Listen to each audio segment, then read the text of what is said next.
좋은 아침입니다. 12월 첫째 주 12월 6일 화요일입니다. 우리에게 주신 하나님의 말씀 전도서 5장 1절에서 7절까지 말씀 함께 보겠습니다. 전도서 5장 1절부터 7절입니다. 너는 하나님의 집에 들어갈 때에 네 발을 삼갈지어다. 가까이 하여 말씀을 듣는 것이 우매한 자들이 재물 드리는 것보다 나으니 그들은 악을 행하면서도 깨닫지 못함이니라. 너는 하나님 앞에서 함부로 입을 열지 말며 급한 마음으로 말을 내지 말라. 하나님은 하늘에 계시고 너는 땅에 있음이니라. 그런즉 마땅히 말을 적게 할 것이라. 걱정이 많으면 꿈이 생기고 말이 많으면 우매한 자의 소리가 나타나느니라. 내가 하나님께 서원하였거든 갚기를 더디게 하지 말라. 하나님은 우매한 자들을 기뻐하지 아니하시나니 서원한 것을 갚으라. 서원하고 갚지 아니하는 것보다 서원하지 아니하는 것이 더 나으니 내 입으로 내 육체가 범죄하게 하지 말라. 천사 앞에서 내가 서원한 것이 실수라고 말하지 말라. 어찌 하나님께서 내 목소리로 말미암아 진노하사 내 손으로 한 것을 멸하시게 하랴. 꿈이 많으면 헛된 일들이 많아지고 말이 많아도 그러하니 오직 너는 하나님을 경외할지니라. 아멘. 하나님 말씀 한 번 더 읽으시면서 묵상하시겠습니다.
You had my word 혹은 I gave you my word. 직역하면 당신은 나의 말을 가졌다 혹은 나는 너에게 나의 말을 주었다. 이렇게 직역할 수 있는데 실제 의미는 확실히 약속한다. 내가 정말 확실히 약속한다 정도로 좀 이해할 수 있겠죠. promise보다 훨씬 더 강한 표현이라고 합니다. 최근 개봉한 이 탑건이라는 영화에서도 비행 중에 죽은 친구의 아내가 주인공에게 비슷한 말로 부탁을 해요. 회상을 하는데 내 아들이 절대로 전투기 조종사가 되지 않게 해달라 라고 얘기하면서 주인공에게 give me your word. Give me your word. 너 말을 확실하게 약속을 해라 라고 못을 박는 장면이 있습니다. 이 표현을 들을 때마다 늘 제 마음에 좀 울림이 있었는데요. 하나님의 성품을 사람 속에서 심어 놓은 것이 엿보이는 것 같기도 하고 이 땅을 사는 우리에게 들려주시는 하나님의 말씀 같기도 해요. 이 말이 얼마나 중요한가. 사람이 어떤 어마어마한 약속을 이게 강제력 있는 약속을 하는 것이 아니라 이 말만 해도 정말 이것을 지켜나가는. 제가 뉴질랜드에 처음 발을 디뎠을 때 놀랐던 것이 두 가지 있는데요. 하나는 주유소마다 붙어있던 표지판이었습니다. 체크는 받지 않습니다. 무슨 얘기예요? 언제인지는 제가 확실히 모르지만 예전엔 받았다는 거잖아요. 체크를 써서 주는 불특정 다수의 사람을 온전히 믿어주었던 겁니다. 그래야만 가능한 거래가 사회적으로 이루어지고 있었다는 거죠. 그리고 두 번째는 은행에 제가 현금을 찾으러 갔는데 제 현금 카드를 달라고 해서 현금 카드를 드렸는데 이 은행의 캐시어께서 비밀번호도 안 물어보시고 신분증도 확인하지 않고 나의 계좌에 얼마가 있는데 얼마를 줄까? 라고 하면서 돈을 이렇게 내주는 것을 보고 정말 깜짝 놀랐습니다.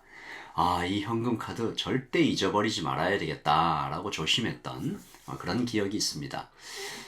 좀 부끄럽지만 잘 믿지 못하는 사회에서 믿어주는 사회로 제가 넘어왔을 때 받은 충격이었죠.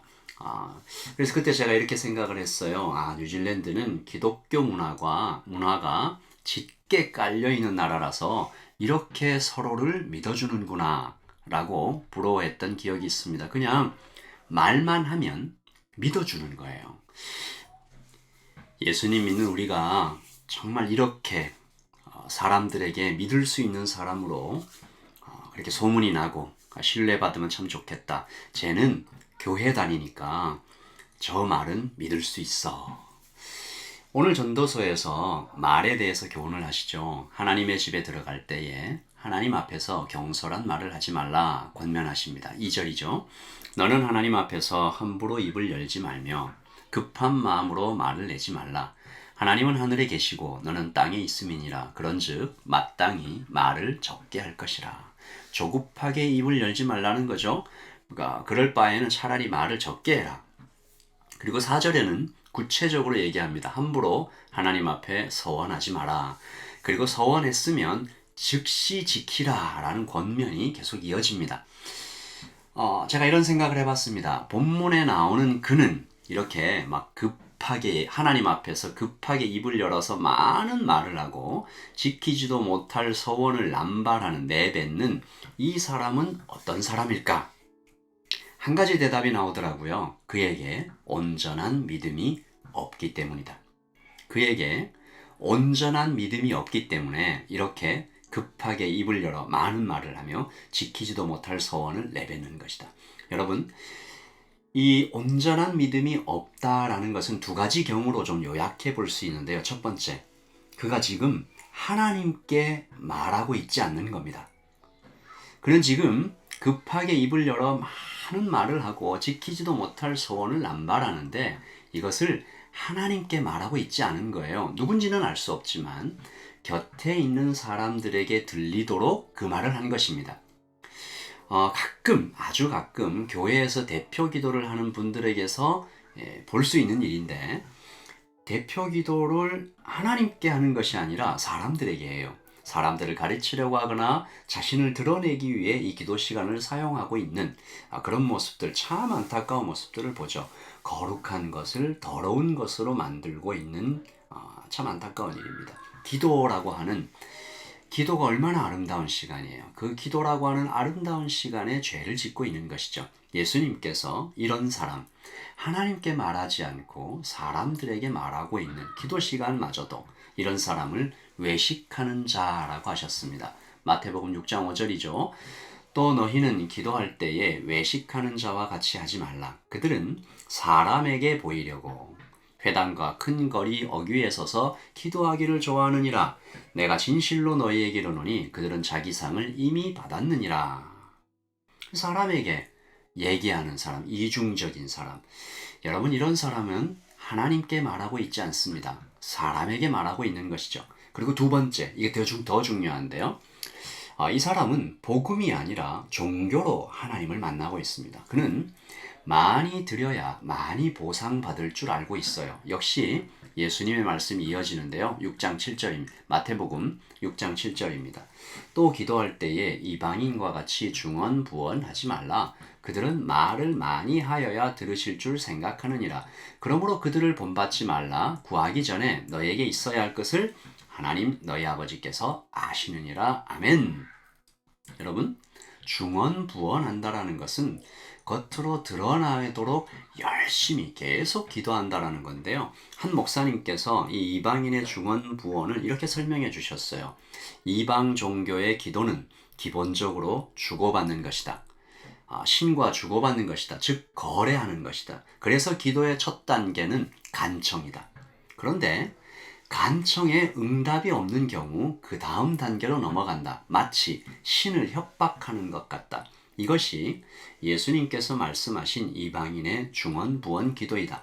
엘리야 선지자와 대결했던 바알 선지자들이 처음에는 간청했다. 반복적으로 중얼거리는 기도. 다음 단계는 자기 몸을 찌르고 피를 내는 자해를 한다. 협박 같은 것이다. 이런 이방 종교에는 자신들의 신과 인격적인 관계가 없다.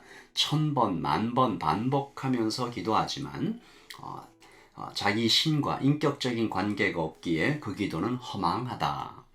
여러분, 하나님은 우리 아버지이십니다. 예수님께서도 마태복음 6장 8절에 그러므로 그들을 본받지 말라.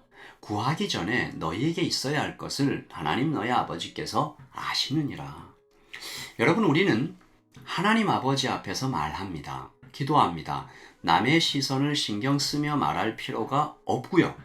보상을 얻기 위해 성취를 이루어서 증명할 필요도 없습니다.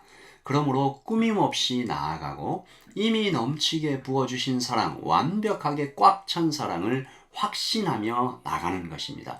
드려야만 받을 수 있다고 생각하지 말아야 합니다. 가만히 있어도 사랑하시는 그 하나님을 믿으며 신뢰하며 사랑하며 기도하는 것입니다. 그러나 한 가지만 좀 잊지 말고, 이 모든 이 복음적으로 하나님 앞에 나아가는 그 기도가 가장 우선이겠지만, 그러나 한 가지 잊지 말아야 할 것 말씀드리자면, 하나님은 하늘에 계시고 사람은 땅에 있습니다. 크고 두려우신 그 하나님께서 하늘이 자신의 처소이신데 사람을 만나기 위해, 사람을 사랑하기 위해, 사람을 위해 죽어주시기 위해 땅에 오셨습니다.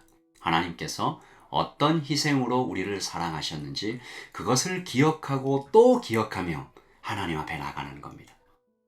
그러니까 우리는 하나님을 완전히 신뢰하면서 나아가기도 하지만 참 벅찬 감격으로 참 좋으신 하나님께서 어떤 희생을, 어떤 사랑을 우리에게 베푸셨는지 그것을 믿으며 나아가는 것입니다. 그러면 남의 시선을 신경 쓰며 말할 필요도 없고, 보상을 얻기 위해 성취를 증명할 필요도 없고, 꾸밀 필요도 없고, 드려야만 받는다고 생각할 필요도 없고, 정말 가만히 있어도 지극히 사랑하시는, 넘치는 그 사랑을 믿으며 나아갈 수 있습니다. 여러분, 하나님 앞에 진실하게 나아가십시다. 기도하겠습니다. 아버지 하나님, 중언부언하지 않게 하시고, 사람들에게 보이려고 기도하지 않게 하시고, 감정으로 하지 않게 하시고, 섣불리하지 않게 하시고, 크고 두려우신 하나님께서 이 땅에 오셔서 나를 위해 죽어주셨던 그 사랑 앞에 마주서서 꾸밈없이 진솔하게 감사하며 감격하며 주님께 기도하며 나아가는 오늘 하루가 되게 해주십시오. 계속해서 기도하고 하나님 앞에 뛰어들듯이 기도하고 푹 안기듯이 기도하며 가만히 있어도 사랑하시는 주님을 신뢰하며 기도하게 하소서. 오늘 하루 이 하나님을 우리가 다시 한번 더 뜨겁게 만나기를 소원하며 예수님의 이름으로 기도합니다. 아멘. 네, 이제 2022년도 한 달밖에 남지 않았습니다. 마무리를 잘 하시기를 바랍니다. 하나님 앞에서 지난 1년을 하나님 어떻게 우리를 사랑하셨는지, 또 다가올 1년에 하나님께서 어떤 어마어마하고 기가 막힌 사랑으로 우리 계획으로 우리에게 열어주실지, 보태어 주실지, 감격해 하실지 기대하며 남은 한 달을 잘 마무리하시길 바랍니다. 오늘 하루 주님과 동행하시길 바랍니다. 샬롬.